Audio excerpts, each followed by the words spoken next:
नमस्कार मित्रांनो. प्रश्न क्रमांक 1. महाराष्ट्र राज्याचे उपमुख्यमंत्री देवेंद्र फडणवीस यांना कोणत्या देशातील कोयासन विद्यापीठाने मानद डॉक्टरेट पदवी देण्याची घोषणा केली आहे? आणि पर्याय आहेत: ए जपान, बी चीन, सी अमेरिका, डी सिंगापूर. आणि या प्रश्नाचं उत्तर आहे ए जपान. प्रश्न क्रमांक 2. जपान देशातील कोयासन विद्यापीठाने कोणाला मानद डॉक्टरेट पदवी देण्याची घोषणा केली आहे? आणि पर्याय आहेत: ए नरेंद्र मोदी, बी नितीन गडकरी, सी देवेंद्र फडणवीस, डी अनुराग ठाकूर. आणि या प्रश्नाचं उत्तर आहे सी देवेंद्र फडणवीस. प्रश्न क्रमांक 3. जपान येथील कोयासन विद्यापीठाकडून मानद डॉक्टरेट पदवी मिळवणारे देवेंद्र फडणवीस हे कितवे भारतीय आहेत? आणि पर्याय आहेत: ए दुसरे, बी पहिले, सी तिसरे, डी चौथे. आणि या प्रश्नाचं उत्तर आहे बी पहिले. प्रश्न क्रमांक 4. जून 2023 अखेरपर्यंत जगात सर्वाधिक सोन्याचा साठा कोणत्या देशात आहे? आणि पर्याय आहेत: ए भारत, बी चीन, सी जर्मनी, डी अमेरिका. आणि या प्रश्नाचं उत्तर आहे डी अमेरिका. प्रश्न क्रमांक 5. जगात सर्वाधिक सोन्याचा किती टन साठा अमेरिकेत आहे?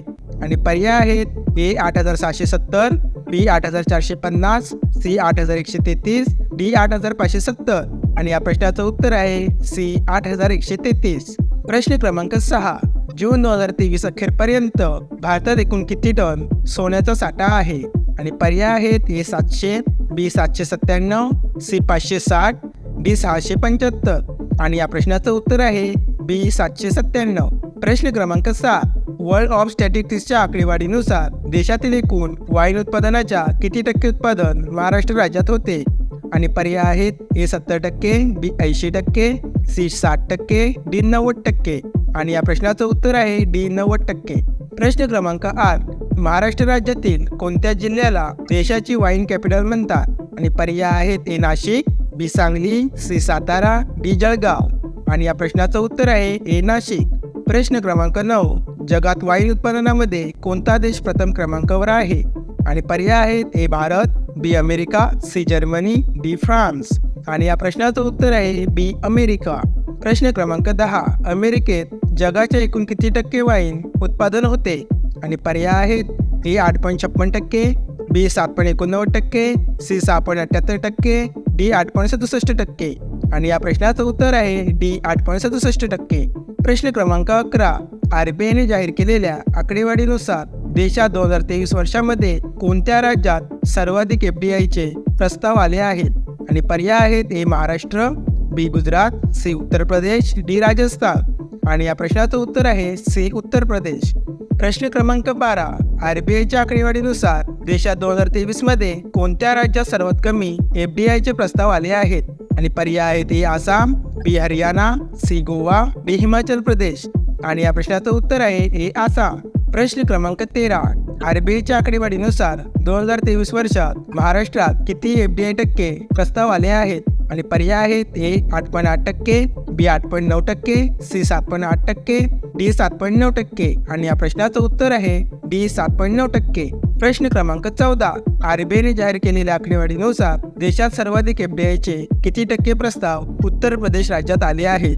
आणि पर्याय आहेत: ए 16.2%, बी 17.7%, सी 15.6%, डी 12.3%. आणि या प्रश्नाचं उत्तर आहे ए 16.2%.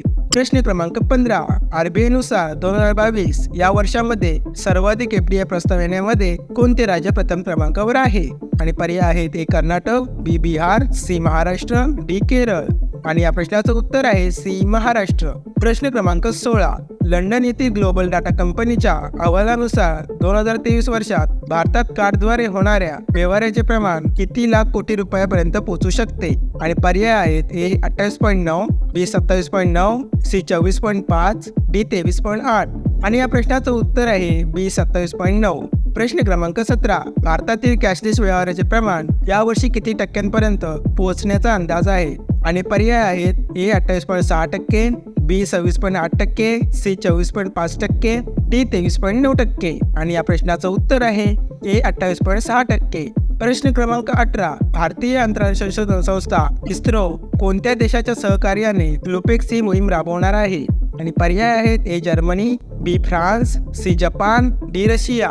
आणि या प्रश्नाचं उत्तर आहे सी जपान. प्रश्न क्रमांक 19. राजस्थानच्या करौली धौलपुर जिल्ह्यातील व्याघ्र प्रकल्प हा देशातील कितवा व्याघ्र प्रकल्प असणार आहे? आणि पर्याय आहेत ए 56, बी 54, सी 53, डी 52. आणि या प्रश्नाचं उत्तर आहे बी 54. प्रश्न क्रमांक 20. केंद्रीय निवडणूक आयोगाने कोणाची नॅशनल आयकॉन म्हणून निवड केली आहे? आणि पर्याय आहेत ए विराट कोहली, बी रोहित शर्मा, सी वीरेंद्र सेहवाग, डी सचिन तेंडुलकर. आणि या प्रश्नाचं उत्तर आहे डी सचिन तेंडुलकर. प्रश्न क्रमांक 21. केंद्रीय निवडणूक आयोगाने सचिन तेंडुलकरची किती वर्ष करारावर नॅशनल आयकॉन म्हणून निवड केली आहे?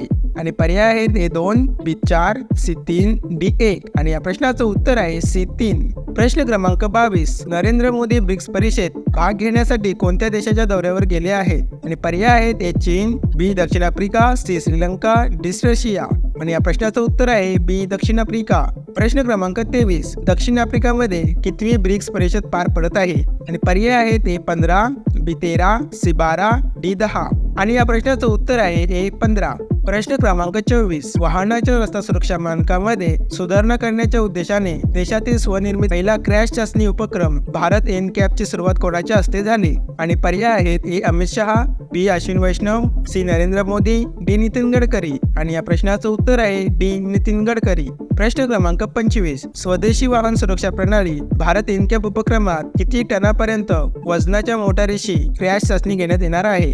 आणि पर्याय आहेत ए 3.6, बी 3.5, सी 4.5, डी 4.3. आणि या प्रश्नाचं उत्तर आहे बी 3.5.